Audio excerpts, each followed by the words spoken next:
Well, hello, students.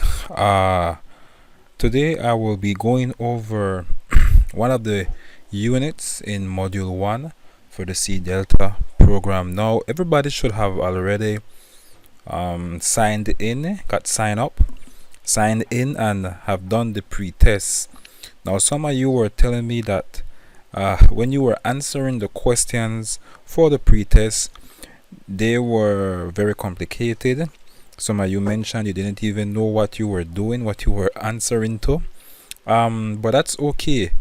Remember, it's just a pre-test to test your knowledge to see what you know. The hopes is that you go through the modules of information, and then when you take the pre-test, you do much better. Now, some people may have asked, some of the students may have asked, why is this important? And I did manage to explain to some of you, but maybe not all of you. The purpose of this is not only beneficial to the fact that the Ministry of Education want the teachers and the students to complete this course because we're living in the COVID virus pandemic time period, and most things have been transported to online platform.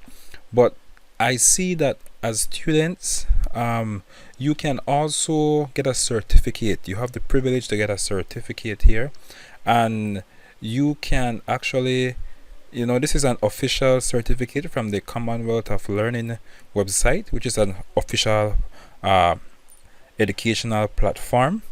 And you could put this in your portfolio, so that if you ever go to apply for a job and you're taking your diploma, you could also show them this certificate, print it out and show them it.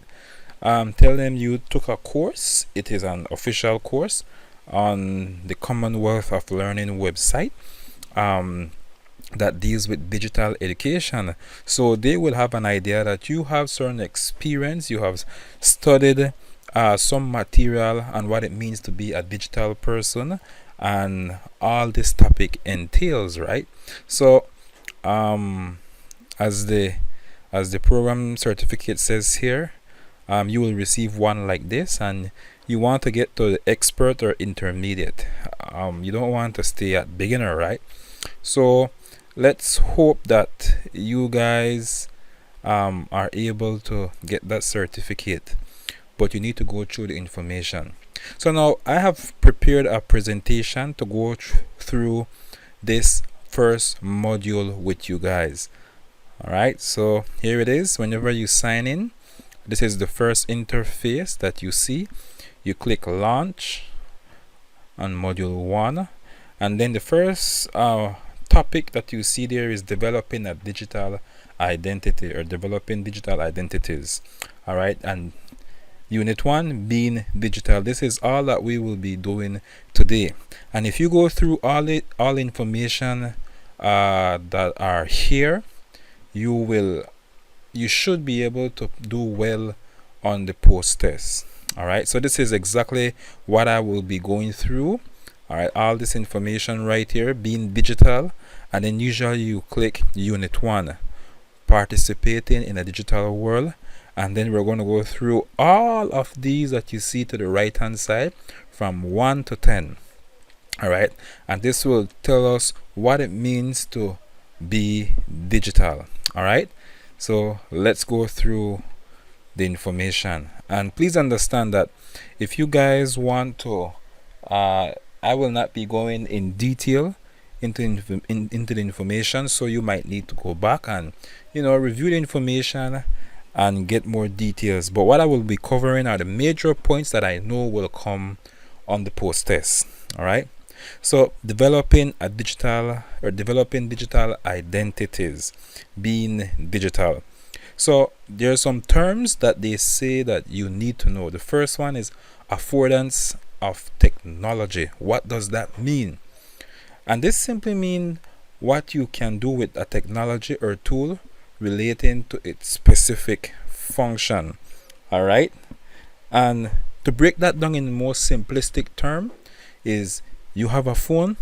What can a phone do? What do you use a phone for? Well, You use a phone to call. Communication. There it is. Communication.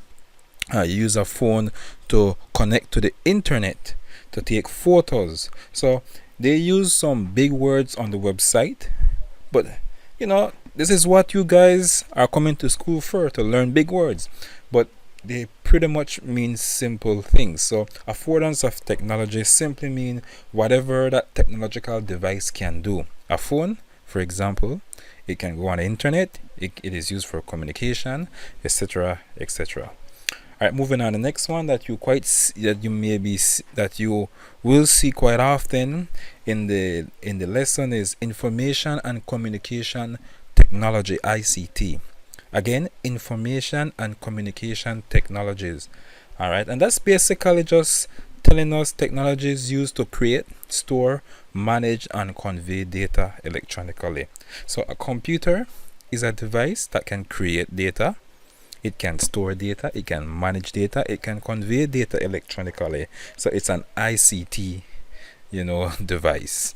All right, so a phone is an ICT device as well. It is used for communication, it is used for storing data, creating data. So again, don't let these terms show you off. You just need to learn the terms. All right. Technologies, of course, the use of practical application to solve specific problem, and that's what technology really is. You have a problem, and technology is certain devices that are used to solve that problem. A computer, you have a problem with storing information, well, that's where you develop the computer to store and calculate information and data. Tool, well, of course you all know what that means. Specific implements used to accomplish a task, like for example Microsoft Word, that's a tool. All right. PowerPoint, Office, the internet is a tool that you can use to accomplish a certain task. Online service, a provision of online tools for use by different groups of people, maybe free, or you have to pay for it, of course, a subscription. All right. But there are different online service, and you guys know, for example, Facebook is an online service. Twitter, Instagram are online services, and obviously those are free. But there are other services, that you can use online as well. Some free, some you have to pay for. Digital technology, any technology that utilize digital data. All right. Hardware is the physical components of technology, like for example a mouse is a hardware, laptop is a hardware, the cables, hardware, anything that you can feel that has to do with technology, the physical components, those are called hardwares. Softwares now are like the instruction, the programs that run on the hardware. So hardwares, so for example you have a computer, but your computer is just a device, but you need to install the program on it, like Microsoft Word. You need to install the games. Those are the softwares, the programs, the instructions that run on the computer, the hardware. All right. You have copyright license, and copyright license is a legal statement that identifies what permissions are possible for people using content. All right. So, for example, if you hear about copyright, it means that somebody produce certain information, certain music, a video, whatever. You can't just take that and claim it as yours, because it belongs to somebody else, and they could actually charge you if you use it without their permission, or if you try sell it, whatever. So that's copyright license. So you could have a license to use somebody information, and but you're not going to sell it. You go on the internet, and we'll talk more about that as we go more into this lesson. All right. So copyright license, basically someone's document, someone's property, intellectual property. We can use it. We may not be able to share it. We may be able to share it. We may not be able to sell it. Different rights, or different what's the word I'm looking for? Different permissions are allowed with the different copyright license, and we'll get into that. A mobile app is an application or a software that is designed to be used on a mobile device. For example, you have specific programs, or we don't call it programs, we call it software that can actually, or that are actually made to be run on a cell phone and a mobile device. It's called a mobile app. All right. Yeah, the cloud. You ever heard about the cloud? Well, it's not talking about the literal cloud that produce rain, but there's a place where all data are stored.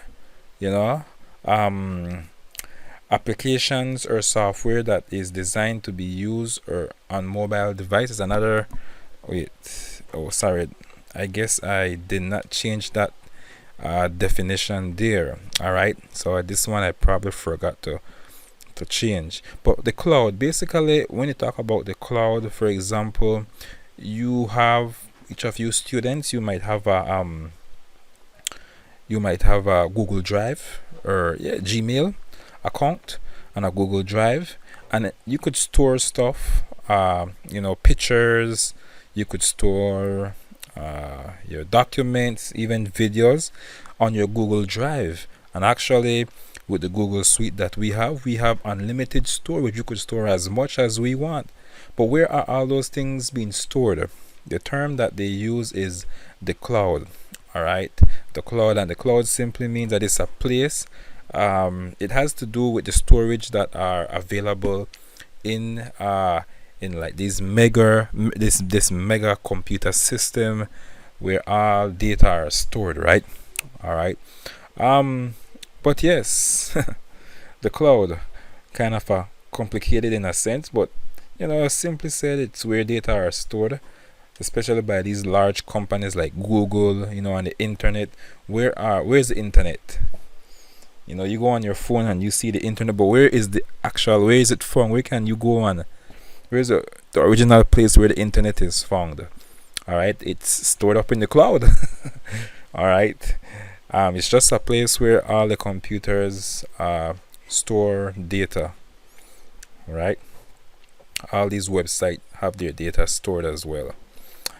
All right, moving on. Maybe I could probably go back and look at the website and to see the exact definition that they have there for the cloud. Let me go back here. All right, so here it is. A name to describe the provision of service through the internet, including saving content data, server accessible through the internet. All right, so yes, again, as I said, no, it's basically a place where data are saved, and they just call it the cloud, right? Just like how water go up into the sky and it's stored there, the data go into the cloud. All right, moving on, let's continue on.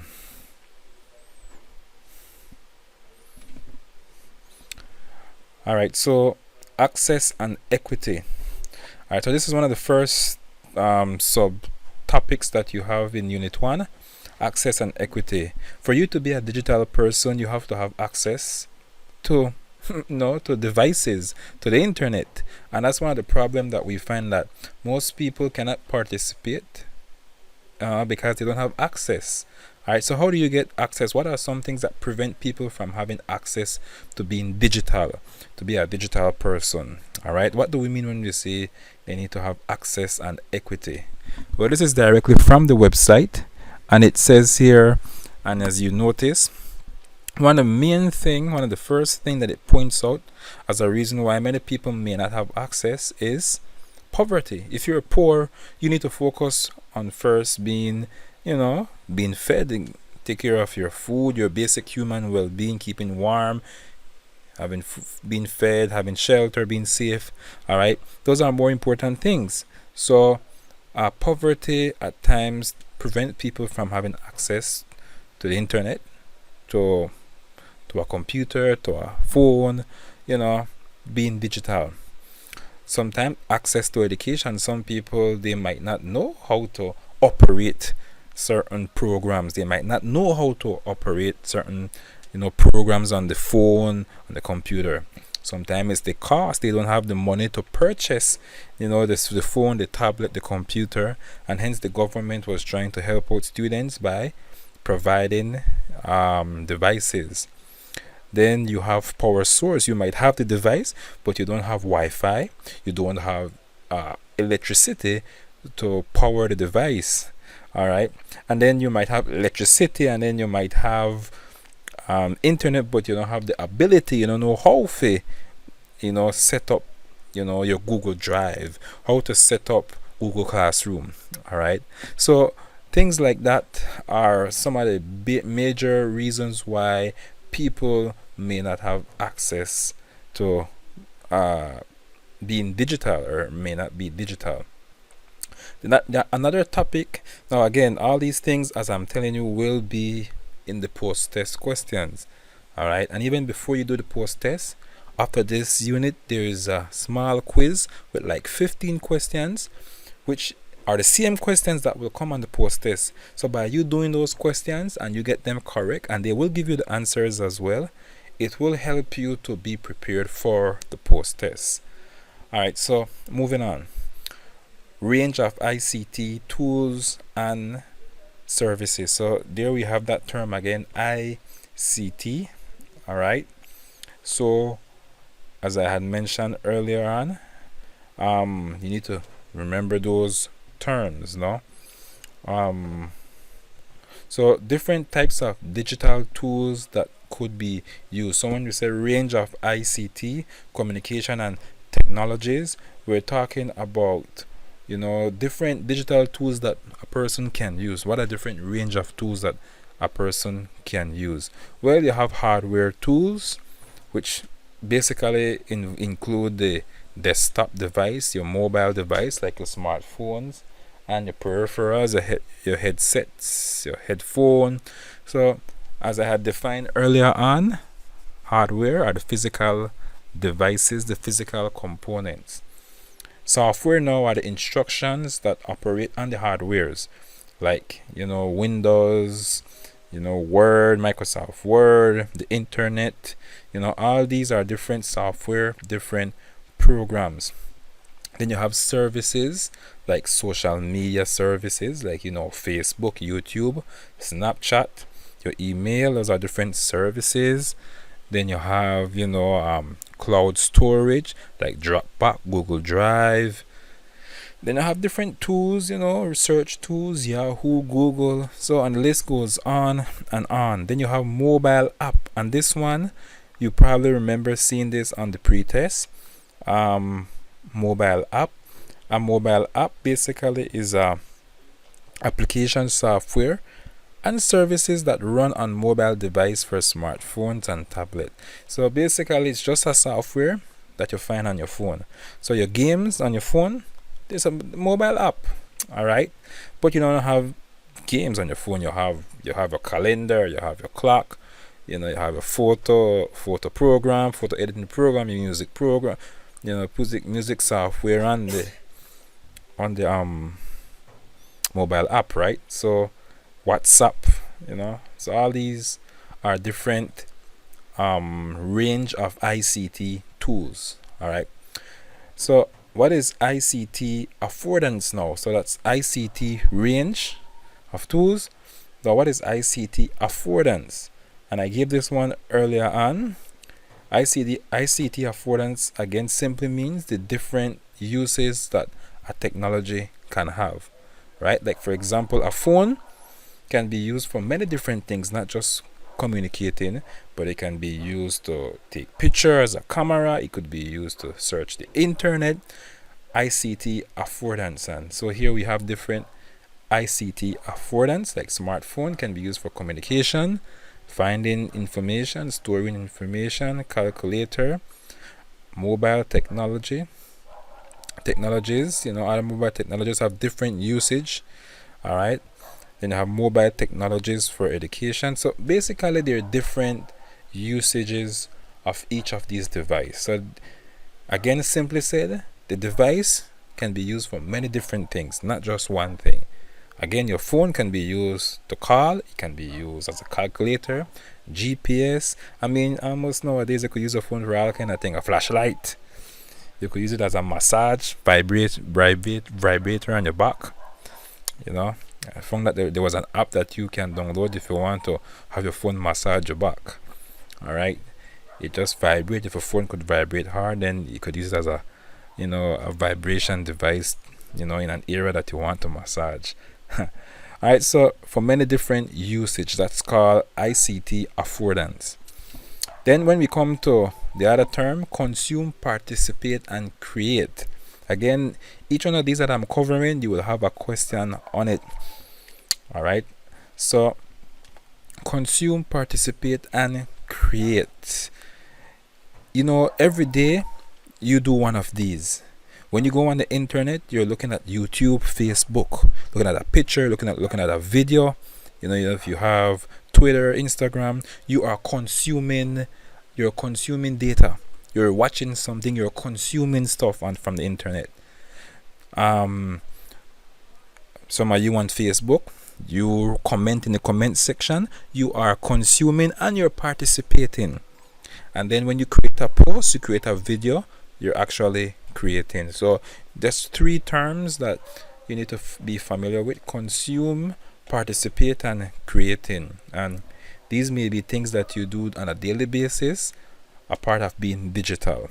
All right, and I'm sure that much of you in these classes do these, so you are already a digital person. All right, so there we go. Consume, participate, and create. Moving on, finding new technologies. It is easy to become overwhelmed by the number of different technologies. Of course, there's a lot of things out there that has to do with technology. It is even more challenging to keep up with new and emerging technology you could use. And that's true. For example, I just saw recently, last year, Galaxy S20 come out. Well, this year, the S21 is already out already. Man, I could remember back in the days when Samsung Galaxy S3, S2 came out. Now we're all the way at S21. Alright, so in a matter of a couple years, technology has changed. Alright, so this one also, I saw a question dealing with this, review websites. And sometimes there's so much information out there, you don't know where to look. One of the things that you can do to be safe online is to visit review websites. Now, what does this mean? Like, for example, I could remember one time there was this website that sells different things online, and I want to know, is this website safe? So what I do, I go and check other websites that are review websites, and they will tell you why you should use that website or why you should not use that website, if it is safe, if there's another place that you should go and check for to purchase what you want at a better price. Review websites give you information that you will need about different things, like maybe about a device, about another website, about a program. All right, so that's a review website. And here's some examples of review website: savethestudent.org, lifehacker.org.com, all right, techradar.com, lifehack.org. So different review website. One only thing about review website that you need to remember, and this you will see in one of those questions as well, it says, like most content on the internet, review websites are not neutral. They reflect and sometimes subconscious bias of the reviewer, may exist to generate advertising income or to draw people to the website for other purposes. So what it is saying is that the people that create the review website, they might have a bias as to why they prefer, like, for example, one of the big comparison that a review website could be clearly illustrated to is somebody wants to buy something online, but they don't know whether to use Amazon or eBay. So you know what, I might go on a review website, and this review website might says use Amazon because it is more safe.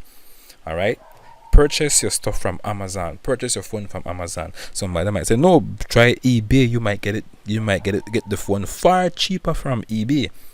Okay, so a review website is really a website that is written by someone out there, and they tell you their opinion and their experience on whatever you want to know.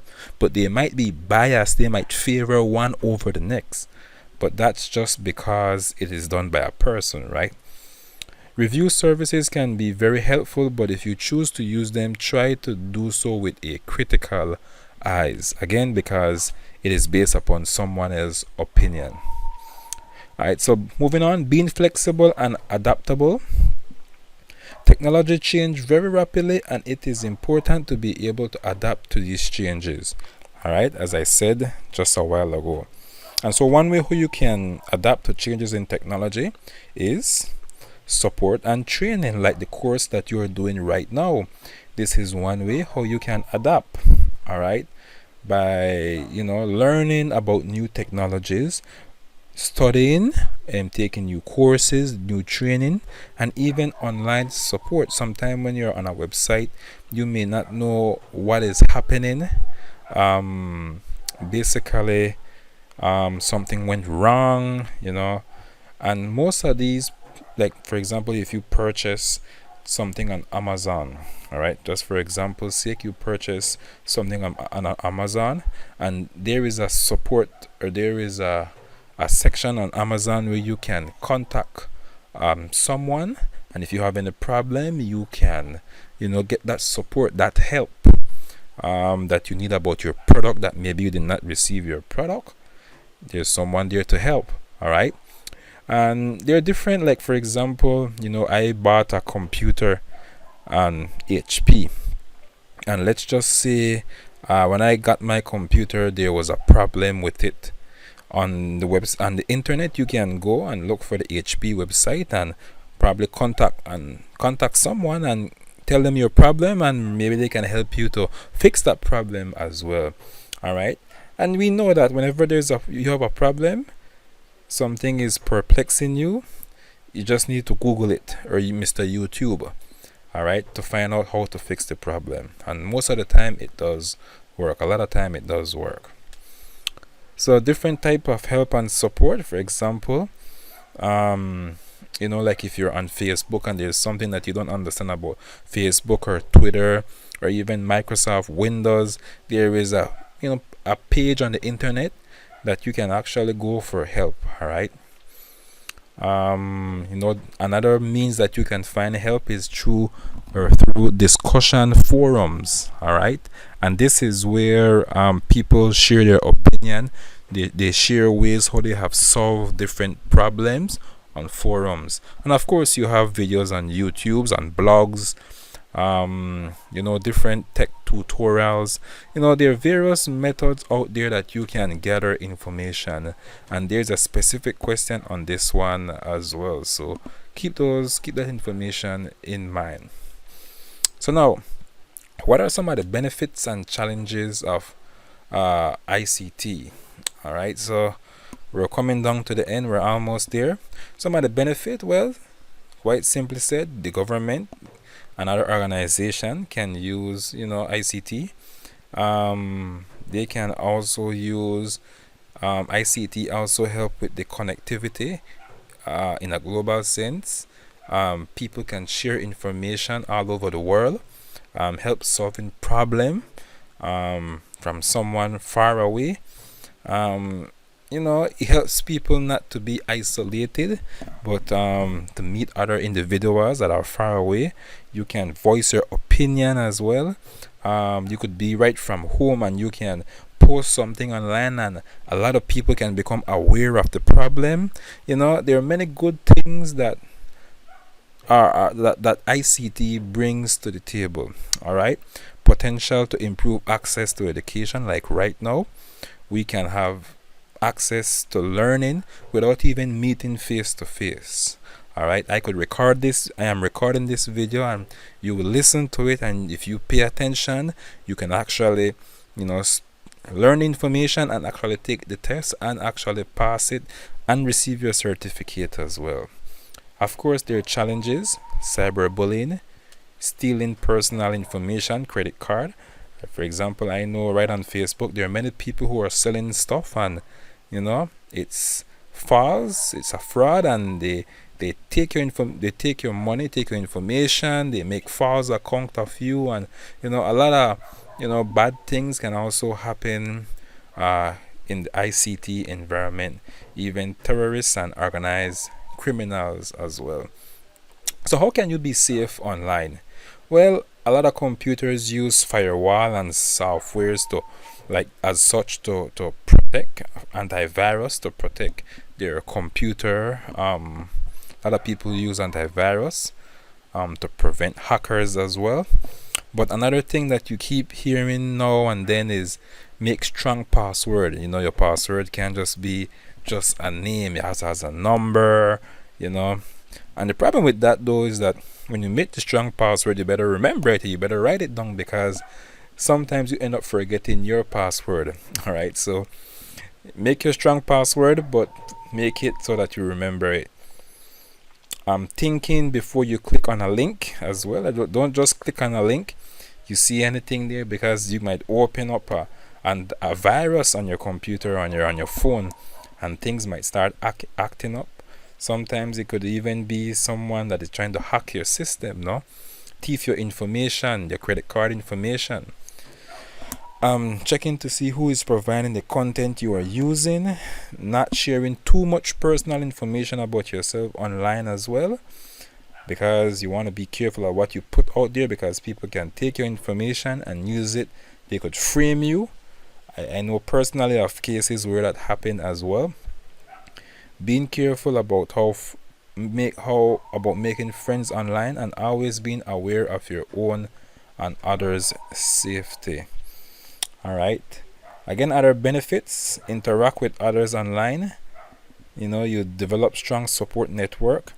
ICT can reduce isolation of many kinds. So you're home, you can't go anywhere because of the coronavirus situation, but hey, you can text your friends, your loved ones, even though you cannot be with them in person. You don't have to feel that isolated. It helps communities connect and collaborate to change their lives in practical ways. It inspire, educate, motivate, and reassure. Some negative effects have been online too long, not getting enough physical activities. Of course, some young people play a game and they just stay online too long. Sometimes there's an anxiety to really get to do certain work online. There are certain students who have not done certain work on Google Classroom for me as yet, and I think maybe some of them are kind of a little bit anxious to get on the tablet and start doing all those work. So that could be a problem as well. Some people see a lot of bad, sad, depressing news as well. That's another negative effect. And then we have sexual abuse, criminal fraud, bullying. All these things are other negative effects of being online too long. And the last one, this is it: behaving well and legally online etiquettes. So these often include things like respecting other people's right to express their own opinion, not being rude to others, using appropriate language, and contributing in a way that supports others as well.